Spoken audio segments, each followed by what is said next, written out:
True. Nervous, very, very dreadfully nervous I had been and am. But why will you say that I am mad? The disease had sharpened my senses, above all the sense of hearing acute. I heard all the things in heaven, and I heard many things in hell. Now, observe how calmly I can tell you the whole story. It is impossible to say how first the idea entered my brain. I loved the old man. He had never wronged me. I think it was his eye. He had the eye of a vulture. Whenever it fell upon me, my blood ran cold, and so I made up my mind to take the life of the old man and rid myself of the eye forever. Now this is the point you fancy me mad. However, madmen know nothing. You should have seen how wisely I proceeded. I was never kinder to the old man than during the whole week before I killed him. Every night at midnight, I would unlock his door and open it. First, I would bring in my lantern, closed so nightlight shone out. I moved it slowly, very slowly. Would a madman have been so wise as this? I would then undo the lantern cautiously, oh so cautiously, so that a single ray fell upon that vulture eye. I did this for 7 long nights, but every time I found that the eye was closed, so it was impossible to complete my work. Upon the 8th night, I was more than usually cautious, opening the door, little by little, and he not even to dream of my secret deeds. But suddenly, he moved on the bed. His room was black with thick darkness. I had my head in, but my thumb slipped on the lantern. The old man sprang up in bed, crying out, "Who's there?" For a whole hour I did not move a muscle. He was listening, just as I had done night after night. Presently, I heard a slight groan, and I knew it was the groan of mortal terror, the low, stifled sound that arises from the bottom of the soul when overcharged with awe.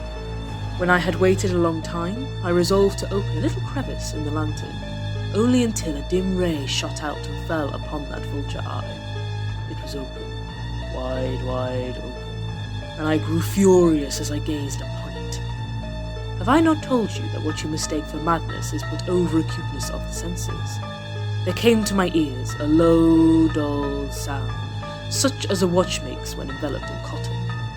I knew that sound too well. It was the beating of the old man's heart.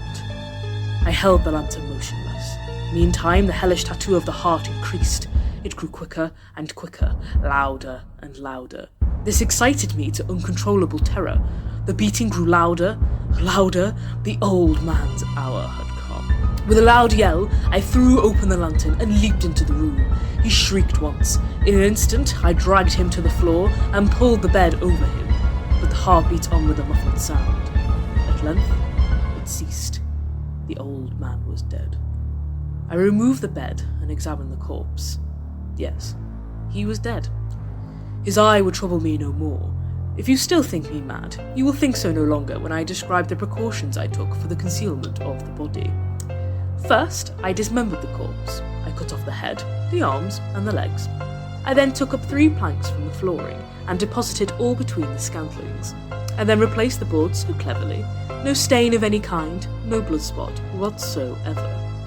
It was 4 o'clock, still dark as midnight. There came a knocking at the door, but what had I to fear? 3 men entered who introduced themselves as officers of the police. A shriek had been heard by a neighbour, and they had been deputed to search the premises. I bade them welcome. The shriek, I said, was my own in a dream. I mentioned the old man was absent from the country. I bade them search. Search well. I led them to his chamber, even brought them chairs, and desired them here to rest. I myself placed my seat upon the very spot beneath which reposed the corpse of the victim. The officers were satisfied. They chatted of familiar things, but I felt myself getting pale. I felt a ringing in my ears. It became more distinct. I talked more freely to get rid of the feeling, but it continued in gay definiteness, until I found that the noise was not within my ears. I talked with a heightened voice, yet the sound increased.